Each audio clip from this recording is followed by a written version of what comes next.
Council of America, and I've been speaking to a lot of different organizations, and what we're doing is we're basically boycotting the NFL if Kaepernick is not signed, because we really feel that he has a right to his freedom of speech and freedom of expression.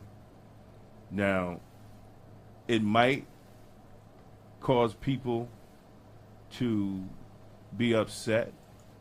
I mean, he already said he would not kneel. He would stand, for the national anthem. That was at that point and at that time. But what you think about Ray Lewis's comments? No, I want to get to that. Yeah. I just want to set really, it up first. Yeah, I just want to set it up because of the fact that we do not see black men in positions of power, or in particular black athletes, really discussing issues that are affecting the black community. And one thing that is really affecting the continuous questionable shootings of African Americans, male, female, and children. And when you have someone with the celebrity status of Colin Kaepernick, and he's just not voicing his opinion. He's very eloquent. And he when knows he what speaks. he's talking about. Yes. Now, we understand, you might pay a price. Ali paid a price when he refused to fight in the Vietnam War, and the most famous state, the Viet Cong, has never called him nigger. And why should he fight a war that's not his? And they stripped him of his title. But I think, what Kaepernick is doing, he's continuing to educate the public on factual issues. It's not like he's just blowing smoke. He's talking factual issues, and for him to be punished for that, and they saying, well, we don't want controversy. Well, Ray Lewis, now, we move up. Ray Lewis pleaded guilty to a crime, and the same activists and the same community supported Ray Lewis to continue to play, in which he had a very victorious career. Why can't Colin Kaepernick do the same thing? He hasn't committed any crime other than being conscious, other than voicing his opinion. And for Ray Lewis to say, either you're going to play football or be an activist, why can't you do both? Why can't you be a sports star and be an activist at the same time? Jim Brown did it. Muhammad Ali did it. Kareem Abdul-Jabbar did it. There's other ones that have done it. So people are scared. For us to and for black athletes, let's be honest. Once you come off that football field and you're in your Mercedes Benz, you could easily get pulled over and shot out or killed by a cop, just like the average person. And just case in point, or your family member. That just happened. Well, it just happened to a football player. No, it just happened to a cop. Well, that's a whole nother story. A black cop just got shot by a white cop. Right, and that's and that has been a recurring incident also. New York has a history where since 1970, where 27 black cops off duty or in plain clothes, working in plain clothes, have been shot or killed by their white counterparts. And it has never happened in reverse. You had never found a black uniform cop shoot a plain clothes or off-duty white cop. Well, we understand because perceptions, and this is not just me speaking. This is scientific. These are studies, and former Governor Patterson did a report, Police on Police Shooting Task Force, which myself and other law enforcement organizations testified to, and the findings of that task force, where they had law enforcement experts from all over the country, some being on that panel, and they had testimonies where was in Harlem, and other testimonies were at the Westchester County Center, because there was a shooting of a young brother in New York City, and then the Christopher Ridley shooting sparked the panel. And one thing that came out of it was racial bias, conscious or unconscious, plays a role in the decision of a police officer to shoot a subject, conscious or unconscious. And this is not white cops; it's black cops also. You know, because if I post videos of disrespectful black cops. You know, right. So we got someone agreeing with you. Eric Short said, "I am angered that Kaepernick is the only one, and only is in all capital letters, the only one in the NFL standing up for what's right." Well, look, as I said in my piece, you know, unfortunately, you know, it's a castration, you know, because they do not want black athletes to talk about the issues that are going on in the black community, especially when you're talking about law enforcement, and especially when you're talking about unjust killings of black people and civil rights and human rights. So they do not want our athletes.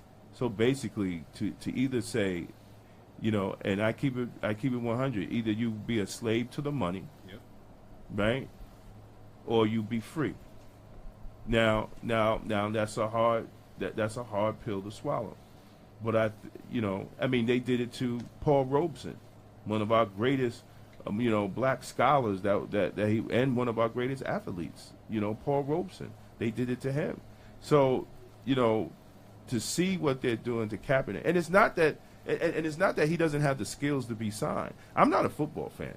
Oh, he has the skills. Right. I'm not into the whole the whole sport and play thing. You know, I might watch the Super Bowl, but that's about it. So yeah. I'm not into all that, but I do. But you know, and it's also unfortunate that more grown ass men know statistics of players but don't know their local politicians. So that's a whole nother that's a whole nother discussion. But he does have the skills, even if it's the backup quarterback right now. There's a whole lot of teams, at least half the teams in the league right now, could use his talents. You know, he may not be the starter for right now. You know what I'm saying? But he could definitely be a qualified backup quarterback. And some of these teams have signed quarterbacks that I don't know if they're as good as he is. Not even close. You understand what I'm saying? Like, but that's the case, and they sign quarterbacks with criminal records. Yep. So you know, like the question is, if his skills, if his skills are there, that he could be a backup quarterback, and he has the stats, right? He doesn't have a criminal record. I mean, if anything, his charity. I mean, he stands outside the probation office giving men suits so they could go on to interviews. Oh, he's been doing that from the beginning. He's been doing that from the beginning. He's given away his collection of Jordans. You know, all these to people that need sneakers. You know, he sent kids to college. So you know, and he has no salary right now. Right, and he has no salary. So that means he managed his money also. You know, but it's easy to do something when you make $50 million a year. It's easy to do something that costs you $500 or $5,000. But when you ain't making no money and you're doing, you understand what I'm saying? Yeah, like, you know, you really have to look at, you know what I'm saying? What level of what he's bringing in and what he's putting out. You know what I'm saying? Like, you know, that's. But even with that protest, there was other football players that, you know, contributed to that protest. I mean, a lot of them fell back and they stopped and they went with the good old boys and just stopped. Well, yeah, they stopped. And yeah, but then I want to touch about another thing with this whole Ray Lewis thing, and going back to Muhammad Ali. You know, we'll talk about the media aspect. The media and the power to be always gets one of us to put down another one. So during the whole Muhammad Ali thing, they went and got Jackie Robinson. Oh, no. And, you know, Jackie and I had really lost it for, you know, I didn't know this because I was young then. I had to watch the documentaries and stuff.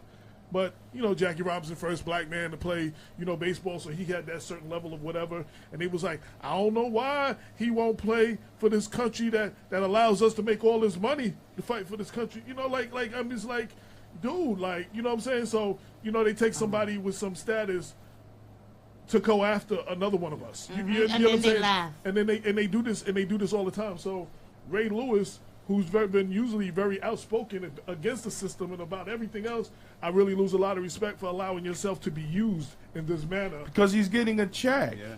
I mean, look, he's getting a check, and maybe this is good TV. You know, I mean, maybe they, you know, controversy sells. Let's be honest. You know, and maybe it was just good TV, but it was definitely a bad choice of words, and he is definitely the wrong messenger.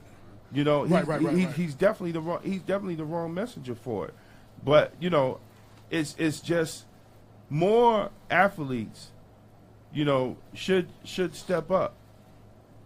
You so know, you could discuss your religious rights, but not your human rights. Basically, wow. You know, but you got people like Serena Williams, who, as you said, she can no longer be quiet with all the things that's going on. And there's been a few other isolated incidents. There's a few people that's like they're going to be more vocal about, you know. Well, I mean, they should be more vocal. I think they should be more vocal about Kaepernick. You know, I mean, because but it's all about the brand too. Right, and right now he's the flavor of the day. And when I was Googling, you know, the whole Ray Lewis, I was Googling Ray Lewis. I was actually trying to find a picture for that article, but I wasn't able to listen to the show, but I saw the screenshot, and the caption was that they were surprised that Kaepernick was getting the support that he's getting. How can you be surprised, you know, that he's getting this type of... You call from a 212 area code? I don't know. See if it's Jonathan Newton. I asked him to call in. Right, he is in D.C., right? Yeah, 202, yeah. Hello? Caller, yes, you're on People Before Politics. Please state your name and your purpose for calling. My name's Jonathan Newton. I'm with the National Association Against Police Brutality, and Damon and I... Hey, brother. Hey, thank you for calling, man. Hey, isn't that Jonathan Newton? Isn't that Jonathan Newton Esquire now? No, not yet. Oh, not yet. I still have to take that. Yo, welcome to the show. Welcome to the show. JD now. Okay. Welcome to the show. This is AJ Woodson. Me and you talked a few times through Facebook, and then you and Damon became pen pals after that, and y'all started talking. I forgot about you, AJ. Yeah. No. Well, Jonathan Newton is the head of National Association Against Police Brutality, and the organization in Blacks in Law Enforcement. We're saying boycott the NFL. And give your reasons, Jonathan, why you're on the phone, please. Two reasons. One, think that the reasons for Mr. Kaepernick not getting signed have anything to do with his performance on the field. I think they have to do entirely with his statements that he's made in support of Black Lives Matter and against police brutality and for police accountability. So that's number one. And the second thing is I don't give a damn what that another individual says. It's their right to say it in America. And I'm in support of this brother having his First Amendment rights that all of us have fought and died to have. And that's basically the primary basis for us supporting him. Him supporting Black Lives Matter and police accountability and being against police brutality was incidental to us supporting him. And so we jumped on this because it was a First Amendment rights issue and the fact that he stood up with us in that fight. Right. And tell us more about the association, National Association Against Police Brutality. Okay, so in 2014, first off, brothers, thank you for inviting me to your show. I really appreciate the opportunity to be here. So, Brother AJ, I know me and David became pen pals, but over the last year, I was so stressed out with law school, I didn't have time to be pen pals with hardly anybody. My wife. That's okay, because you still allow me. You still allow me to post all over your Facebook page. Oh, you always had good stuff to post, though. That's why. Appreciate that. You got good stuff. You got good stuff, man, and I really appreciate what y'all was doing with the newspaper too. I used to be a newspaper publisher myself, so I know, that kind of fight that you're in to get eyes on your content. That's right. But about the National Association Against Police Brutality, we started in 2014. My first year in law school. We started August the 11th. That was 2 days after the Michael Brown shooting in Ferguson.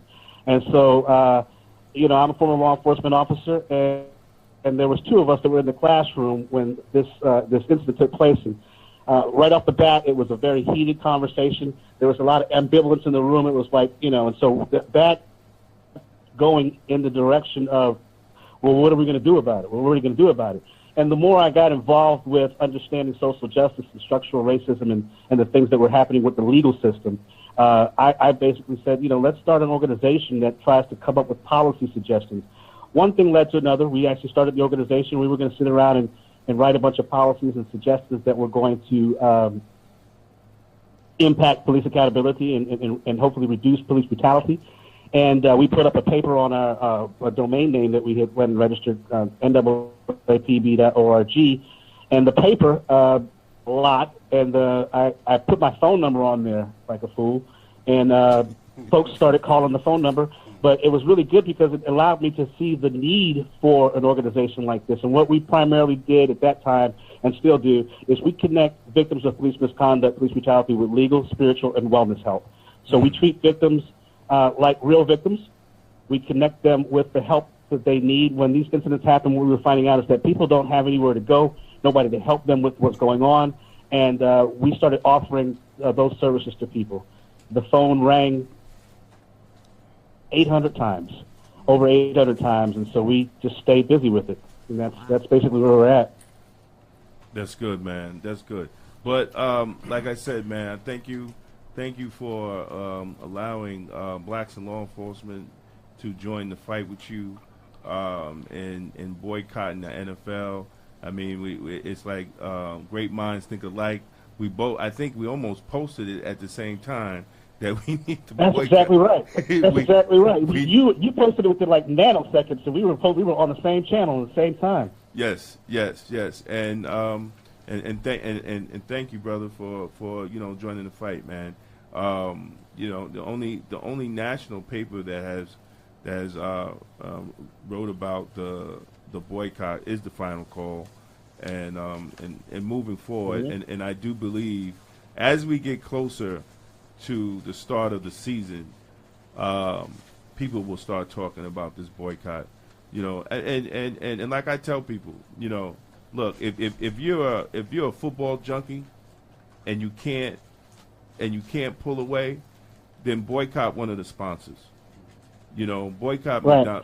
Boycott McDonald's. We don't need to be eating McDonald's anyway. It's bad for your health. Well, I'll tell you how. We did a workaround with somebody who said he just physically can't do it. I'm like, okay, they got you completely wired where you can't make it without the NFL. I'm like, okay, well, don't watch it live.